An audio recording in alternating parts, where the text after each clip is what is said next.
بسم اللہ الرحمن الرحیم۔ جی بیٹا، آج آگے ہم پڑھیں گے۔ ایک شاگرد اکثر بے روزگاری کی شکایت سے سفر کا ارادہ ظاہر کیا کرتے تھے، اور خواجہ صاحب یعنی خواجہ حیدر علی آتش اپنی آزاد مزاجی سے کہا کرتے تھے کہ میاں کہاں جاؤ گے۔ آزاد مزاجی کے بیٹا معنی ہوتے ہیں بے پرواہی، لاپرواہی۔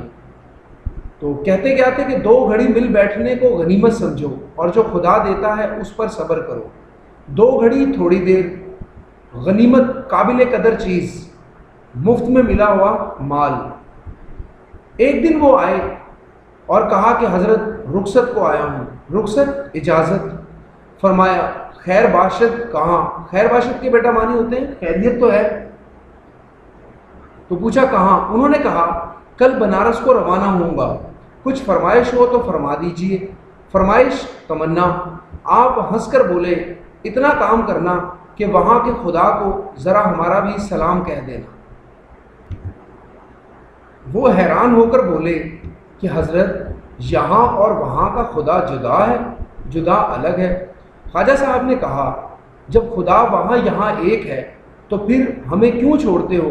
جس طرح اس سے وہاں جا کر مانگو گے اسی طرح یہاں مانگو، جو وہاں دے گا یہاں بھی دے گا۔ اس بات نے ان کے دل پر ایسا اثر کیا کہ سفر کا ارادہ موقوف کیا اور خاطر جمی سے بیٹھ گئے۔ موقوف کرنا منسوخ کر دینا، ترک کر دینا۔ خاطر جمی اطمینان، تسلی۔ جی بیٹا جی اگلا لطیفہ۔ ایک دن معمولی دربار تھا، معمولی معمول کے حساب سے۔ استاد ابراہیم ذوق بھی حاضر تھے۔ ایک مرشد زادے تشریف لائے۔ مرشد زادے بادشاہ کے رشتہ دار۔ وہ شاید کسی مرشد زادی یا بیگمات میں سے کسی بیگم صاحب کی طرف سے کچھ عرض لے کر آئے تھے۔ عرض بھی بیٹا اس کے معنی تھے درخواست، اور بیگم جو ہے یہ بیگ کی تانیث یعنی بیگ کی مؤنث۔ بیگ جو ہے یہ مغل بادشاہ اپنے لیے لقب استعمال کرتے تھے۔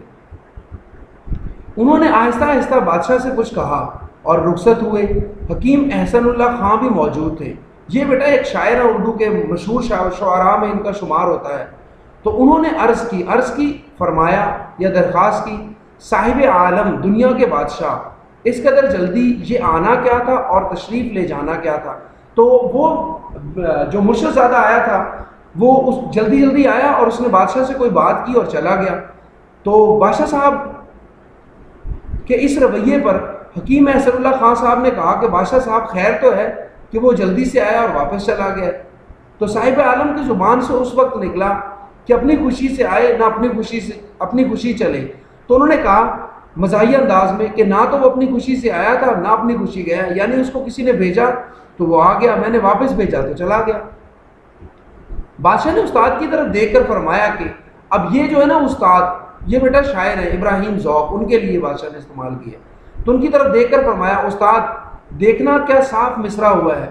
استاد صاحب نے بے توقف عرض کی کہ بے توقف فوراً بغیر ٹھہراؤ کے، تو لائی حیات آئے قضا لے چلی چلے، اپنی خوشی سے آئے نہ اپنی خوشی چلے، حیات زندگی قضا موت۔ تو بیٹا مطلب یہ ہے کہ ہم اس دنیا کے اندر نہ تو اپنی خوشی سے آئے ہیں اور نہ اپنی خوشی سے جائیں گے، کہ ہماری زندگی تھی تو ہمیں اللہ پاک نے پیدا کر دیا، جب موت آئے گی تو ہم واپس چلے جائیں گے۔ تو نہ آنے کا ہم سے پوچھا گیا نہ جانے کا، نہ اپنی خوشی سے آئے ہیں نہ اپنی خوشی سے جائیں گے۔ جی اگلا لطیفہ۔ مرزا غالب کی کاتب برہان کے بہت شخصوں نے جواب لکھے ہیں۔ کاتب برہان یہ بیٹا غالب کی کتاب کا نام ہے، اور بہت زبان درازیاں کی ہے۔ زبان درازی کا مطلب ہوتا ہے بیہودہ گوئی۔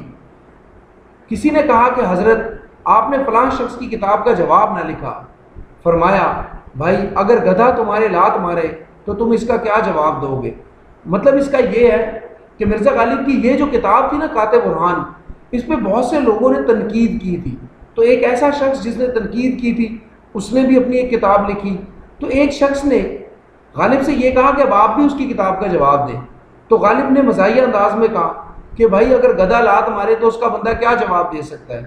یعنی احمق لوگ جو ہے ان کی باتوں کا جواب نہیں دیا جاتا۔